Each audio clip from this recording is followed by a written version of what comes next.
que é a comunicação, sem, acho que a gente chegar a algum consenso, sempre vai ter essa coisa de ter esse ar meio rarefeito, assim, para você discutir qualquer coisa. Não que eu acho que consenso seja a palavra adequada, de jeito nenhum, mas enfim, se estabelecer o que é, por exemplo, nas palavras que têm sido utilizadas dentro do GT, o que é diversidade e o que é dispersão. Né? Porque diversidade tudo bem, né? Admissível, é interessante que haja uma diversidade de perspectivas, mas a dispersão no sentido de que, bom, então pode-se falar de qualquer coisa, então, né, se perde a especificidade da área de comunicação. Bom, então pode ser sociologia, pode ser antropologia, se a gente está falando social, quer dizer, então se não há uma distinção entre comunicação, né, e o social, podemos falar também do social. Então aí, de repente, a sociologia também tem, né, as ciências sociais teriam a possibilidade de falar de comunicação, como até tem essa liberdade. Mas se a gente for pensar em termos de campo, né, o campo fica não delimitado. Eu acho que tem que ter uma delimitação do campo, e para isso é preciso saber o que se entende minimamente por comunicação e o que minimamente se entende por esse objeto, né, da comunicação. Os chamados meios técnicos de comunicação, que, enfim, né, naquele momento ainda se falava dentro do GT sem tanta preocupação, né? Você podia falar mais à vontade de meios técnicos de comunicação se era entendido nesse sentido. Eles não davam conta de captar uma série de questões ligadas a fenômenos comunicacionais, ou seja, eu entendo um pouco, claro, assim, de uma maneira muito resumida, né, essas tecnologias da comunicação como máquinas de visibilidade, né? Na verdade é uma maneira de você se tornar visível. Visível no sentido amplo da palavra, não só na questão da imagem. Claro que fortemente na questão da imagem, do visual mesmo.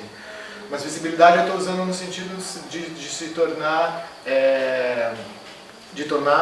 passível, né? De ser multiplicado, né? Tem muito, para mim, essa questão passava muito pela questão da reprodutibilidade técnica, né? Do Benjamin, da teoria crítica. Isso é muito claro, para mim há uma especificidade sim, né?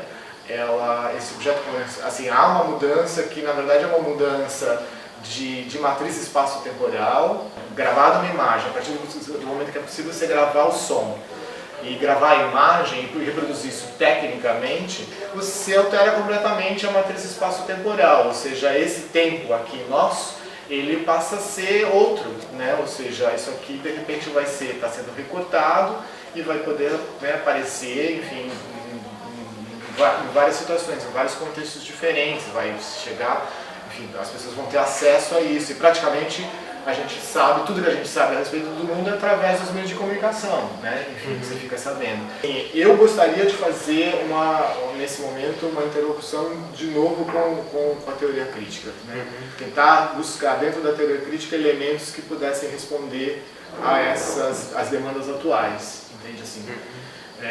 E quando eu estou falando de teoria crítica, eu estou obviamente incluindo o Benjamin, né?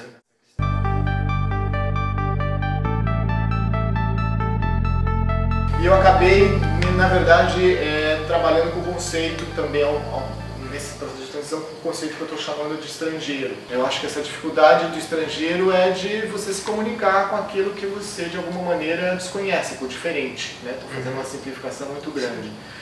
E, ao mesmo tempo, a importância desse diferente. Quer dizer, quando você consegue traduzir essa diferença para o seu contexto, ela é muito importante. Aí que você consegue ter essa informação nova. Essa é bem a minha linha de pesquisa. Na verdade, é uma continuidade. O problema do ruído é negativo dentro da concepção da emissão-recepção. Eu nunca considerei ele negativo, na verdade. É um problema, mas assim, esse negativo não é negativo necessariamente. Ele pode ser, o ruído é importante para a comunicação, num certo sentido, porque ele pode trazer essa informação nova.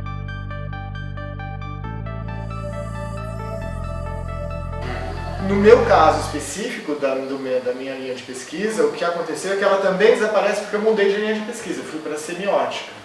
Porque, enfim, passei a trabalhar com a questão da semiótica, a Ariane Machado passou a me orientar, que é uma pessoa que trabalha com semiótica da cultura, que tem uma especificidade. A questão da invisibilidade passou um pouco a ser, dentro do contexto da semiótica do Lott, uma questão da intraduzibilidade, a questão da imprevisibilidade, enfim, são coisas que o Lotman considera.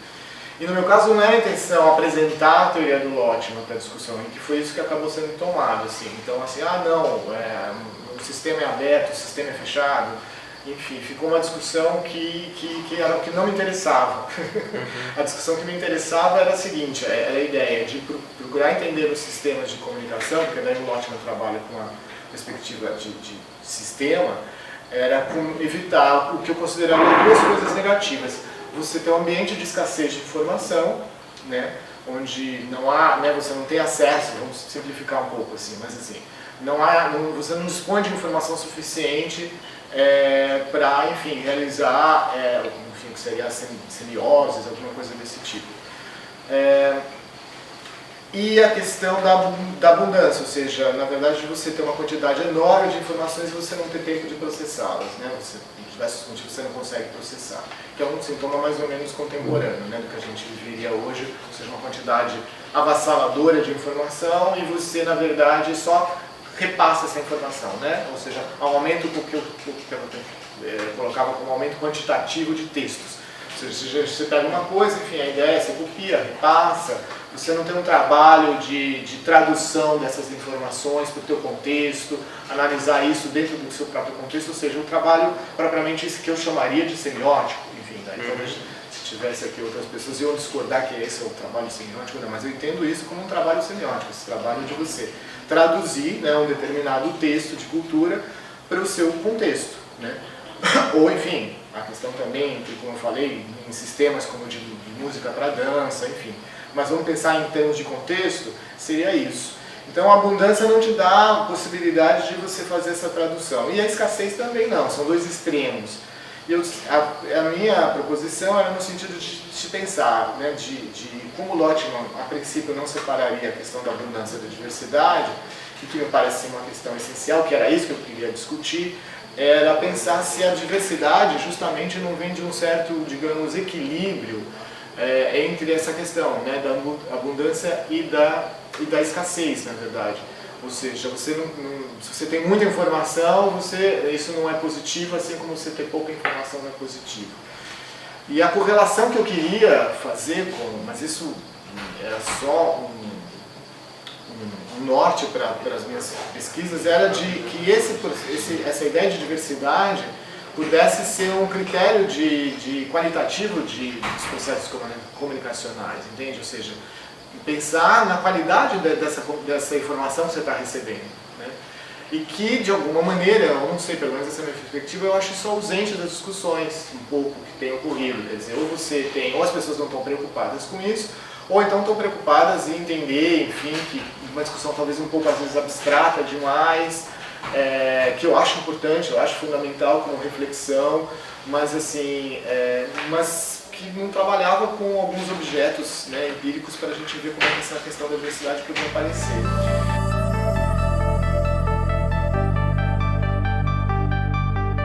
Esses processos, enfim, de transformação da cultura, de alguma maneira, ocorrem, enfim, sem uma resistência, ou seja, parece que essa questão que, enfim, foi falado lá acho que não citei nesse artigo a questão do processo explosivo, mas essa ideia de que a introdução da informação nova, que seria o processo explosivo para o Lotman, eu achava, na minha leitura, que ele via isso com uma certa facilidade de ocorrer, ou ao contrário, ou seja, eu vejo com uma grande dificuldade. Eu acho que o estrangeiro é visto com hostilidade pelo sistema que você está observando, ou seja, depende de onde você está observando. Então, se eu estou observando uma determinada realidade, aquilo que está para fora, que é o outro, o alheio, enfim, que estamos chamando de estrangeiro, eu acho que ele provoca, a primeira reação é de hostilidade a isso. Uma das funções da memória é conservar a informação.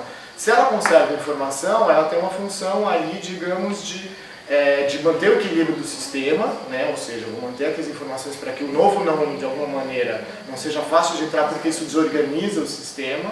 A memória, na verdade, ela é conservadora. Não que ela não crie também, aí o dispositivo é mais complexo, enfim, teria que desenvolver. O que a gente tem é uma série de padrões estabelecidos do que é certo e o que é errado, certo? E esses padrões, o que eu estou falando, que na verdade estão armazenados na nossa memória. A memória armazena isso, os padrões do que é do estabelecido, que está ali assentado. Então é um pouco isso que eu estou tentando mostrar, só que em termos de sistema, estou colocando no plano pessoal. É a nossa memória que a gente que diz, porque se a gente percebe, tenta imaginar se não tivesse memória, né? O que aconteceria? O novo apareceria sempre, né? Porque agora eu virei para cá, não sei mais quem são vocês.